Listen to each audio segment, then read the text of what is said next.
This astounding stat that 71.9% of Australians feel faced with relationship pressures in the last 6 months. So that was according to a 2022 study, but I'm willing to bet based on everything that I see that 2024 is much worse and the stats on that will be a lot higher. So we are literally in this pressure cooker as couples at the moment with a lot of economic stress, financial stress, interest rates going up, kids stress, the calendar is packed full and you're running in all different directions and feeling like passing ships in the night. You need to watch this because towards the end, I'm going to go through how you can actually get yourselves out of this pressure cooker and decrease the stress on your relationships. So I see so many couples that their calendar is back to back to back to back to back, running kids to every different sport, to doing every different thing, to be signed up, to volunteer from here, this and that. Now, don't get me wrong, that's beautiful, that's great. However, when do you have time to chill out, disconnect from the world, disconnect from the crazy that's going on, connect in with each other, connect with your kids? Like there's so many things, and our nervous system is literally constantly in fight and flight. And we wonder why we're stressed. We wonder why we can't connect with our partner. We wonder why we can't thrive. We are just surviving. This statistic should be scary enough alone, let alone I know how many people are actually feeling the real pinch of this at the moment. They're feeling disconnected from their partner. They're feeling like they're misunderstanding each other. There's fights. We're not thinking the best of each other. We're criticizing each other. We're nitpicking because we're tired, we're stressed, we're overwhelmed. Maybe we're feeling a little depressed. Life is just getting to us. The mundane is getting on top of us, right? And so, what on earth do you do when there's so much pressure? There's so much stuff going on. I'm going to give you 3 hacks, 3 really simple hacks, and this is where you can start. And then obviously there's things you can add on after, but this is the main thing, and this is where you begin. So, number one, I want you to take 3 to 5 minutes out for yourself. And I know coming from a marriage counselor, you're like, you mean don't spend it with my partner? No, I mean spend it by yourself.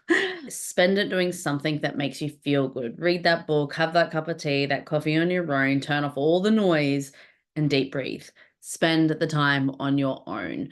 If you feel good, then when you go to spend that quality time, it will be better. If you don't feel good, then no amount of quality time is going to fix your relationship. So you must feel good first. So number one, look after you, look after yourself, and spend 3 to 5 minutes every day, at least. This is the bare minimum, right? If you got 10 minutes, then awesome. But 3 to 5 minutes at least in quiet, spending the time on yourself, doing something you'd like, chilling out, disconnecting, journaling, whatever it might be. The next one is to practice daily gratitude. And the reason is what we appreciate appreciates. And what we like, if we focus on the negative, all this, like the negative stuff that's happening, he or she isn't doing this, or this isn't going well, we get more of that. And it's a self-fulfilling cycle. And that's why you want to shift your focus and you want to find at least 5 things every day that is good about your life.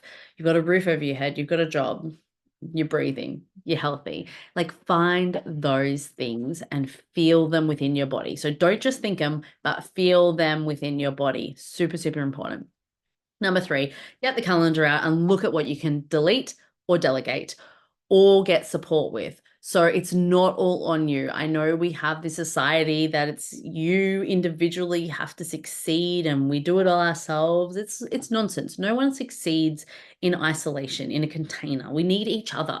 We need community and we need support systems and support networks. The happiest people I see have these.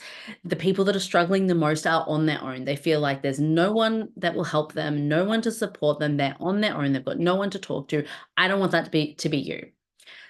So we want to make white space in our calendar. So delete what we can delete. If we don't need to have it, then don't do it. Get rid of it. Unless it's adding some significant value to your life, get rid of it. What can we delegate? What can we outsource? What can we pay someone to do? Now, I know people like, well, things are tight. Things might be tight, but if something is taking you a significant amount of time and someone can do it in half the time or for the a whole lot less than what you're worth, your hourly rate is worth, then it's worth it to delegate. Because if you can spend that time nourishing yourself or your kids or your partner, then you are going to be way better off as a family unit or in your relationship if you can delegate that. So what can you delete? What can you delegate?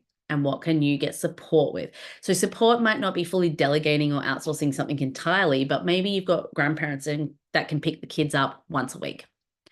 That is support. That gives you a little white space to finish something off with work, or to just chill before the kids come home, or to get dinner on. So, what can you do to create some support?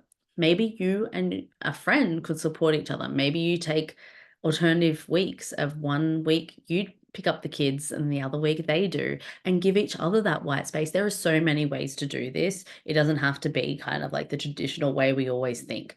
So it's really, really important. And I want you to know you don't have to be an island. We survive on community and connection. So this is not my point of view. There's stacks of research out there. So I want to know, what is the next best step you can take today to reduce the pressure on you and your relationship? What is the next best step? There is one. I know for a fact there is one. Do you need to take 3 to 5 minutes out for yourself every day? Do you need to practice gratitude every day? Do you need to get your calendar, look at what you can delete, delegate, or outsource? Let me know in the comments below, what's the main thing you took from today? If you need additional support in your relationship, please don't wait. Couples wait on average 7 years. It is too long. There's too much pain, frustration, hurt, and it can be way too hard to get back on track when we're waiting 7 or 10 years to do a session. So get in, do a session quickly. I offer a free 30-minute call. I'll pop the link below, and I cannot wait to connect with you or see you on the next video.